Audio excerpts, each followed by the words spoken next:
But I moved to Philadelphia for college, and I live there now, and I love it because you get to see crazy people.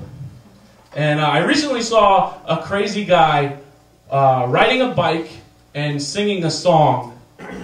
And I know he was crazy because the lyrics to his song were, "I am real," which tells me he was crazy because only a crazy person would need to affirm to themselves that they do in fact exist and choose a song to do so. And I wish I could have heard the rest of the song, like I could have ran after and kept up with him on his bike, or like he would have stopped and performed it for me like the Macy's Day Parade. Because I wanted to see where this song that starts with "I am real" goes. Like it could have only been like, "My actions have consequences on those around me. I'm not just a figment of my own imagination," which is kind of a paradox. 'Cause if I didn't exist, I couldn't have imagination. Oh my God, I think that's the breakthrough I've been waiting for. According to my court-appointed psychiatrist. And he just jumps off his bike and gets a job. Congratulations, sir. A couple things I don't like about living in the city is living in fear. Because I'm afraid of a lot of things. Like tonight when I go home to my apartment, I will have to go around and check for stuff first so I can feel safe to go to sleep. Like I'll have to make sure that I lock the door like 20 times. I'll have to make sure there's no one hiding underneath my bed. I'll have to make sure that my dog is in fact my dog, and not some man who broke in my house and murdered my dog and is wearing my dog, pretending to be my dog, waiting for me to go to sleep so he can shed my dog and then murder me. I don't know what would happen if I like come home one night and I'm checking around and I actually find a guy like waiting to murder me. Like he's just gonna kill me. He's just gonna stab me to death. That's all that's gonna happen. Unless it's like some crazy serial killer with a gimmick that I've created, like from some awful movie in my mind. Like I pull the shower curtain back and he's just crouched down like, "Oh, drats, you found me! For I am the hide-and-go-seek killer, and I may not murder once I am found. Those are the rules by which I slay. Ollie, ollie, oxen free." And then I live. I'm afraid, like, I got scared in a real-life situation. I was walking home really late at night, and I took a shortcut down a dark alley, which was a bad idea.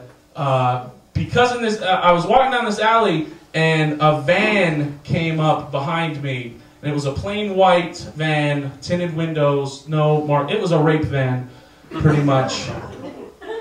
Just came up behind me. And I moved to the side to let the van go past. Only thing, didn't go past me. Rape van just stayed behind me, creeping. Waiting to rape me.